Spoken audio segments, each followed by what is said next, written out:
This is the 69th lesson in our no-nonsense A-level physics lesson series, Whiteboard Physics. This one's all about resistance, again. What we're going to do is figure out how to combine resistances of different resistors in this lesson. But before I do that, and so I don't forget, let's just bring together a few other equations which we haven't quite had a chance to do. So we already met the idea that power was equal to the current multiplied by the potential difference. Sometimes you'll write it as P equals IV, sometimes P equals VI. It really doesn't make a difference. We also know that V is equal to IR. We know that because R is equal to V divided by I. And if we substitute that first equation into the second, we end up with P is equal to, not V, I times another I times R. We could also, if we wanted to, instead rearrange the equation to make I the subject. I is equal to V divided by R. Substitute that in, and we end up with P is equal to V, then another V, divided by R. So the question might be, is power proportional to R, or is power proportional to 1 over R? And the answer is, it depends. Power is proportional to R if the current is constant. So if we have a constant supply of current, which you can do, you can get constant current supplies, then doubling the resistance will double the power that is delivered. If we have a constant potential difference supply, it's slightly easier to make. By the way, the supply of potential difference we tend to call EMF, or electromotive force. I probably should have mentioned that last lesson, but anyway. If V is constant, then power is inversely proportional to R. And just for completeness, I'm going to say epsilon, say EMF, let's put it in words, electromotive force. All right, why are you not working again? Electromotive force, also known as EMF, and we use the symbol epsilon for that, is the potential difference gained from a supply, from a power supply of some sort, maybe a battery, or doesn't matter. So from a power supply. That's just a definition I forgot to mention before. Yeah, it's odd that it's called electromotive force, because it's not a force. But one of the older terms for potential difference, one of the older terms for voltage, is electrical tension. And of course, tension is a force. It was understood that there were quantities related to electricity, and the higher the voltage, the higher the potential difference, the more current you could get to flow. So it was thought of as being like a force, and hence why it was called electrical tension. And that terminology still exists. When you get a really high voltage supply, they can tend to be called HT supplies for high tension, or EHT for ultra high tension, for extra high tension, or UHT for ultra high tension. Not ultra heat treated. So tension is still a term that's used even today, and we still use EMF, electromotive force, even though it's not actually a force. So we're going to move on to the main part of this lesson now, which is combining resistors. I don't think it will take very long. Let's just draw a line underneath this.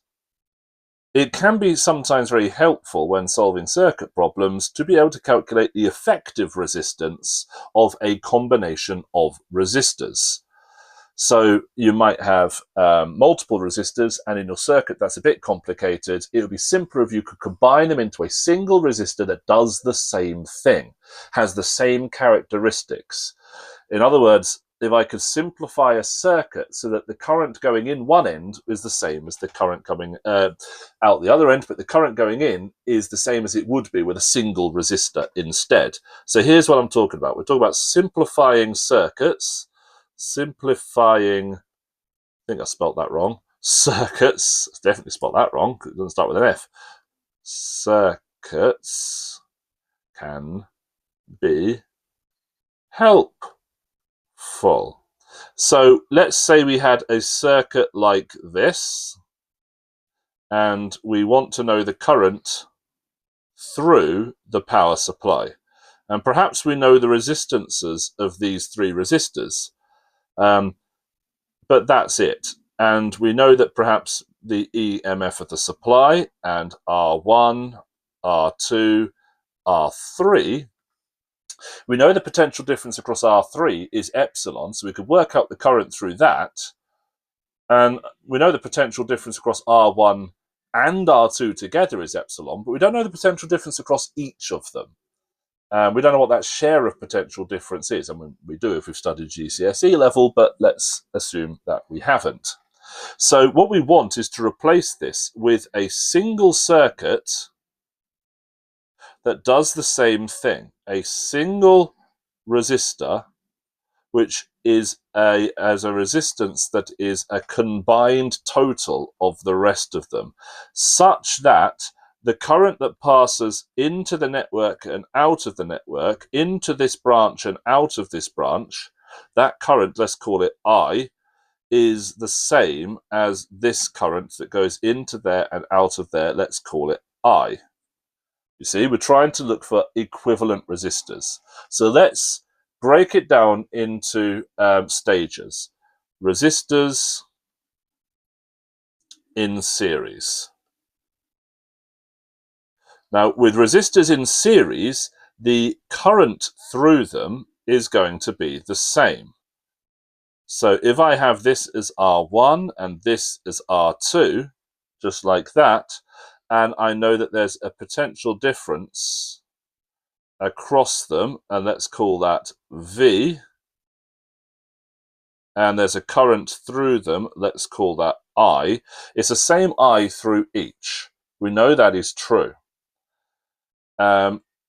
Let's change color for that I, otherwise I'm going to get in a muddle because I think that says IR. So let's call that I. In order for this to work, by the way, the voltmeters have to have infinite resistance, so we don't have any current going up here through the voltmeter.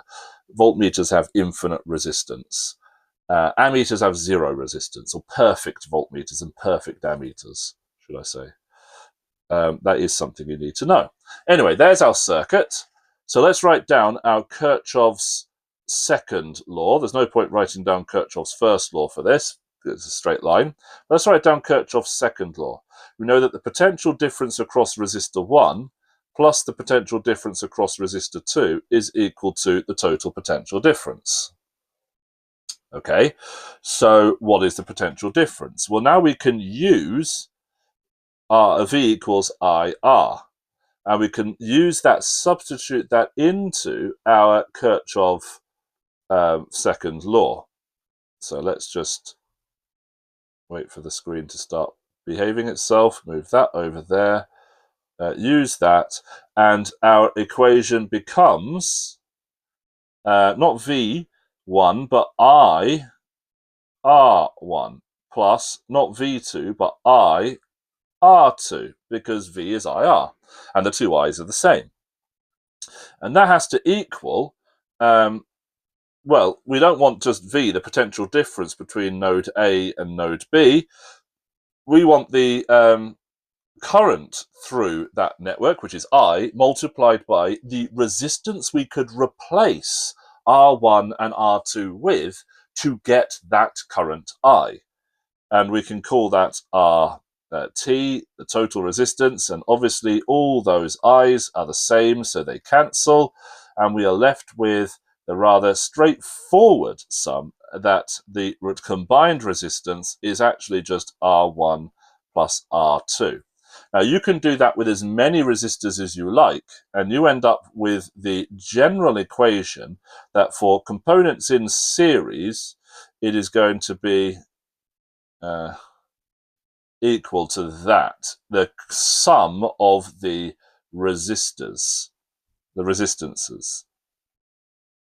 So I could replace any resistor, any network of resistors where they are in series with a single resistor of resistance equal to the sum of those two or more resistances, and you'd get the same current passing through that series branch. Now that's really useful because we could take this complicated circuit up here and we could simplify it by taking these two resistors and replacing them with a single resistor. And then what we end up with is two resistors in parallel. So then we need to replace those two resistors in parallel with a single resistor. See, we're doing this in stages. So let's imagine that we've got our power supply just like we had before. There's our epsilon just like we had before. But now we want R1 plus R2. There it is. And then another resistor here, which is R3. So this is R3 and this is R1 plus R2. And we want to have I passing between this point and this point, just like that. So we have combined two resistors, and we've got from three resistors in the original network of resistors to two resistors, which are now in parallel. We've combined the series resistors. So now what do we have to do? Well, now we have to combine the parallel resistors. And we're going to use the similar sort of approach to last time. I said this will be a shorter video because it's not much more than this to talk about. So resistors in parallel. Now with resistors in parallel, it's going to look a little bit like this. We've got our two resistors. And let's just do the same thing we did last time. Let's call it R1, R2. And let's say that we have some potential difference across this branch equal to V, like this. And then we have our currents. We have, let's say, flowing into and out of, I'll just do it coming out of here. Let's have IT, I total, something like that. Maybe I should just call it I. I'm going to call it IT, I total. And then we're going to have I1 passing through this resistor 1 and I2 passing through resistor 2.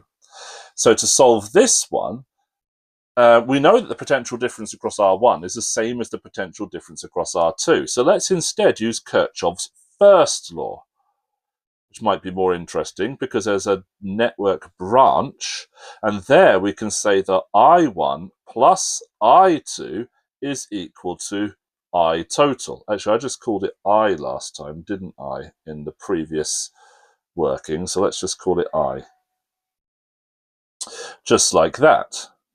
And so we can once again do what we did last time. We can use V equals IR. Notice when I do my I's, I put serifs at the top and bottom to make it clear. If I just did that, it might look like an L, a lowercase l, or even a number 1. And I'm always very nervous about doing a 1 like this because in a hurry it can start looking like the number 7. And I'm always nervous about putting a serif at the bottom of my number 1 because in a hurry it can start looking like the number 2. You don't have to believe me. It's just as an examiner, and I am, I found that students who make their number 1 just look like this, their L's look like this, and their I's look like this, it's far easier to tell them apart. And this is kind of how it's done in the real world of physics. Although I do see plenty of people using that for a 1 and that for a 7. I don't know. It's not for me. Not for me. Right, I got distracted. Let's carry on. So if we use that, then that is equivalent to saying that I is equal to V divided by R. So we can then use that, substitute that into there. And so it's V1 over R. But V1 is just V. Because they are in parallel, they have the same potential difference across them. That's a consequence of Kirchhoff's second law. If you follow a loop around let's get my highlighter pen out. If you follow a loop around like this, there's a certain potential difference. If you follow a loop around next to it, it's got to have the same potential difference across it. It's the only way it can be. So let's go back to black pen. So that is I1. This is I2. And then any network of resistors, any single resistor that we replace those two with, is going to have the same potential difference across it, but now it's got our combined resistance.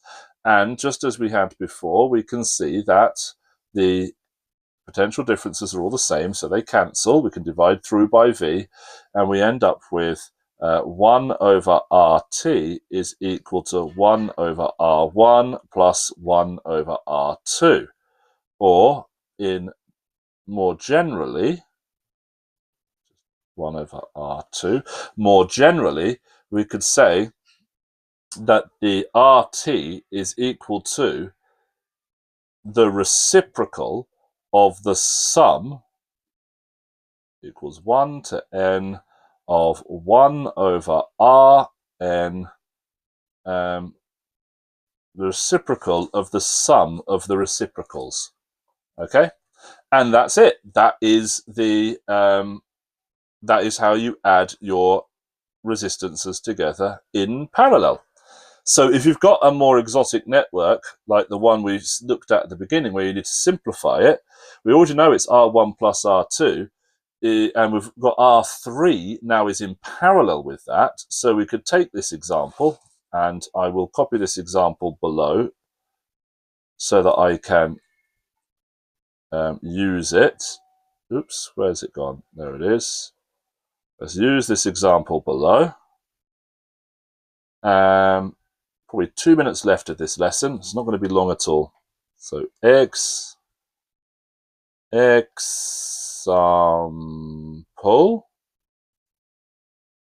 and underline that.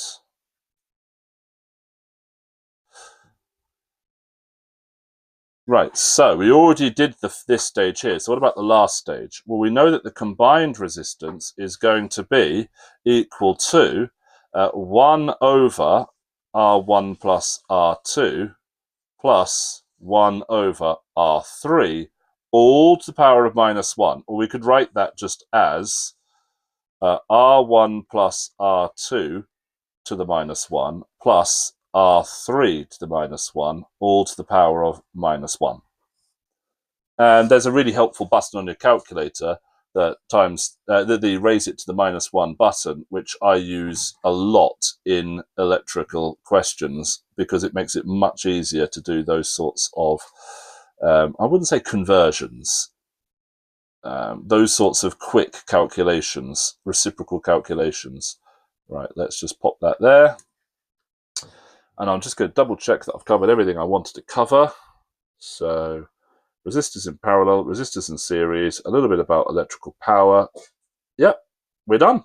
So next lesson, we'll be looking at EMF again, and another quantity called internal resistance.